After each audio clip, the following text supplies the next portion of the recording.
Bonjour, ravi de vous retrouver pour la suite de ce cours. La dernière fois, nous avons travaillé sur le marché des changes à terme et nous avons réalisé une série d'exercices ensemble lors du jeudi dernier. Aujourd'hui, nous allons voir le marché des options. Il faut savoir que le marché des options est un peu différent du marché à terme, c'est-à-dire de la fixation, de la couverture via la fixation du cours à terme avec la banque, dans la mesure où il s'agit d'un instrument de couverture plus flexible. Parce que dans la partie de la fixation du cours à terme, nous avons dit que c'était quelque chose de rigide et qu'il faut absolument respecter les termes du contrat, quelles que soient les conditions du marché. Par contre, le marché des options est un marché plus flexible car il va nous permettre d'utiliser le contrat de l'option ou bien de tirer profit du cours réel directement sans aucun problème. D'accord? D'où l'appellation stratégie optionnelle ou bien option, c'est-à-dire l'objectif ici, c'est de faire la comparaison entre la modalité, le contrat que l'on a et entre les conditions réelles du marché et de saisir bien sûr la condition la plus favorable à l'acteur en question. Donc je vais d'abord commencer par la définition des options et par la suite nous allons voir comment les actionner, comment les utiliser pour se prémunir contre le risque de change. Donc l'option c'est un contrat qui va permettre à son détenteur soit d'acheter, soit de vendre, parce qu'il y a une option d'achat, il y a l'option de vente, d'accord? Il va permettre à son détenteur d'acheter une certaine quantité d'un actif sous-jacent à une date future donnée et un prix convenu à l'avance.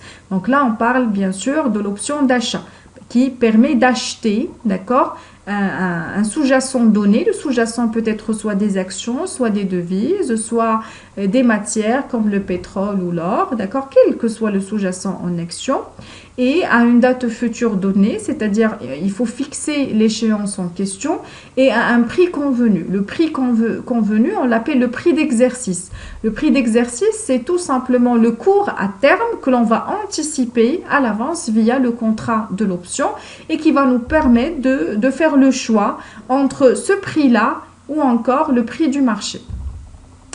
En deuxième lieu, il y a l'option de vente ou ce qu'on appelle le put qui donne le droit à son détenteur de vendre une certaine quantité d'un actif sous-jacent à une date future et à un prix convenu. Ici, quand on parle d'option de vente, on a la possibilité de vendre, d'accord? Par contre, tout à l'heure, c'était le call, c'était la possibilité d'acheter. Donc là, c'est la possibilité de vendre une certaine quantité d'un actif sous-jacent à une date future donnée et un prix d'exercice convenu à l'avance. Donc le prix d'exercice, on l'appelle dans le jargon financier le strike price et la date maximale, c'est tout simplement la date d'échéance liée au contrat en question.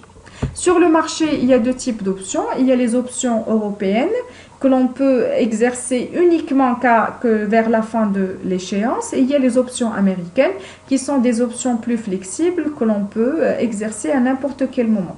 La plupart des options qui existent sur le marché sont des options de type américain.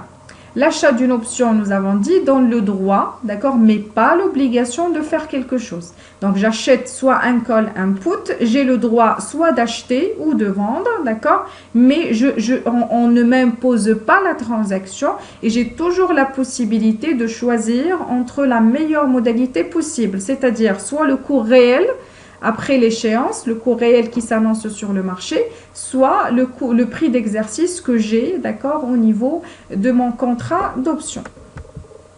Donc là, le call confère le droit d'acheter le sous-jacent au prix d'exercice. Le put confère le droit de vendre un sous-jacent au prix d'exercice. Donc un petit rappel, un acheteur est toujours intéressé par des prix qui sont faible. Ben, toujours, quand on est un acheteur, on cherche toujours, bien sûr, un prix, d'accord, bas par rapport aux conditions du marché. Dans ce cas-là, le call va avoir plus de valeur, d'accord, dans les tendances haussières. D'accord, quand est-ce qu'on a intérêt à acheter des calls? C'est surtout quand, bien sûr, il y a une tendance à la hausse sur le marché. On craint la hausse des prix et on se protège en achetant un call. Par contre, pour le vendeur, il est toujours intéressé par des prix supérieurs parce que ça va lui permettre, bien sûr, de garantir le maximum de gains. Un vendeur a toujours intérêt à vendre avec un prix, bien sûr, supérieur, avec un prix très important. Et dans ce cas-là, Quand est-ce que le put va prendre de la valeur? C'est surtout quand il y a une tendance vers la baisse, une tendance baissière, une anticipation baissière sur le marché.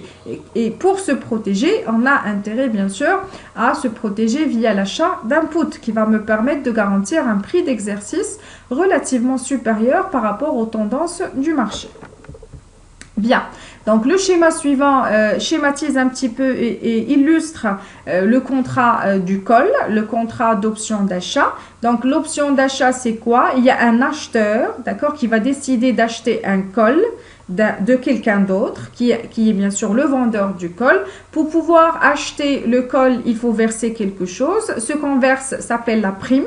C'est l'investissement initial, d'accord, qu'il faut mettre pour pouvoir disposer, d'accord, de ce choix-là entre le prix d'exercice et le coût réel sur le marché, d'accord. Et quand est-ce qu'on a le droit d'exercer ou pas, quand est-ce qu'on a le droit de comparer, c'est vers la fin de l'échéance. D'accord? Donc, le vendeur, lui, qu'est-ce qu'il va faire? Il va d'abord encaisser la prime, d'accord? Et ensuite, il va attendre la décision de l'acheteur parce que ce n'est pas le vendeur qui détient la souveraineté sur l'exercice ou pas. C'est l'acheteur. Celui qui verse, c'est toujours celui qui va décider, d'accord, ou pas d'exercer le contrat. Donc, le contrat, quand est-ce qu'il sera exercé? Bien sûr, c'est quand le prix d'exercice donné par le call est inférieur au prix du marché. Parce que quand on est un acheteur, on est toujours intéressé par des prix faibles. D'accord? Donc, quand est-ce qu'on va exercer? Quand le prix d'exercice est plus faible que les valeurs que l'on remarque sur, bien sûr, le marché, et plus faible que le coût réel sur le marché. Et dans ce cas-là, bien sûr, l'acheteur va demander au vendeur de lui livrer le sous-jacent, parce qu'il a décidé d'acheter. D'accord? Avec quel prix? Avec le prix d'exercice. Voilà. Pour un petit peu comprendre davantage, je vous propose l'application suivante. On a un investisseur qui achète 10 calls européens sur la Farge avec un prix d'exercice de 70 dirhams, lui donnant le droit d'acquérir 100 titres. Donc, c'est 10 calls, d'accord? Et dans le total, on a 100 titres. Donc, le sous-jacent ici, ce sont des actions. Supposons que le cours de l'action soit de 58 et la date d'échéance est 4 mois. Donc ici, on est dans une tendance haussière. C'est pour cette raison qu'on a acheté le call. Aujourd'hui, le cours sur le marché, c'est 58, mais d'ici 4 mois, d'accord, on s'attend à ce qu'il y ait une grande hausse. C'est pour cette raison on a acheté le call qui va nous permettre de fixer le prix d'achat à 60 dirhams. D'accord? Alors, pour pouvoir acheter ce call-là, il a fallu verser 5 dirhams par action. C'est ça la prime. Elle est toujours donnée de façon unitaire et c'est à nous de calculer la prime globale. Alors, 5 dirhams par action. Donc, on a acheté 100 actions. Donc, la prime globale, c'est 5 fois 100, c'est 500 dirhams. Donc, le coût initial ici, c'est 500 dirhams. Et on a le choix, après les 4 mois, entre soit acheter avec le prix réel, soit acheter avec le prix d'exercice. Voyons maintenant les différentes conditions du marché. La première possibilité, la première hypothèse, le cours de l'action est inférieur à 60 dirhams, c'est-à-dire le cours réel de l'action après les 4 mois est inférieur à 60 dirhams. Et moi, j'ai un contrat qui stipule un prix d'exercice de 60 dirhams. À votre avis, qu'est-ce qu'on va faire? Est-ce qu'on va acheter avec un prix moins cher sur le marché ou bien on va acheter avec un prix plus cher? On est des acheteurs, donc naturellement, on va choisir le prix le moins cher, celui du marché. D'accord? Et on va laisser tomber le contrat du call et on ne va pas exercer le call en question. Mais qu'est-ce qu'on aura perdu? On aura perdu tout simplement les 500 dirhams qui reste bien sûr, c'est un montant qui est faible par rapport à la perte que l'on peut envisager sur le marché en cas de perte, en cas d'augmentation des prix. D'accord? Donc ici, on va laisser tomber parce que le cours sur le marché est plus intéressant et plus faible par rapport au prix d'exercice. Première hypothèse. Deuxième hypothèse, si le cours réel est supérieur à 60 dirhams Et moi, j'ai la possibilité, via le prix d'exercice, d'acheter avec 60 dirhams. À votre avis, qu'est-ce qu'on va faire? Est-ce que je vais acheter plus cher sur le marché ou bien je vais utiliser la carte que j'ai, c'est-à-dire le prix d'exercice qui est égal à 60 dirhams? Donc, naturellement, on va utiliser le prix d'exercice. C'est d'ailleurs la raison pour laquelle on a investi les 500 dirhams. C'est pour avoir le choix, d'accord? Donc ici, notre investisseur, il va faire quoi? Il va utiliser sa carte de colle, il va acheter avec le prix d'exercice qui est égal à 60 dirhams, d'accord? Et par la suite, il a toujours la possibilité de vendre au prix, d'accord, le plus cher sur le marché, avec le prix le plus cher sur le marché.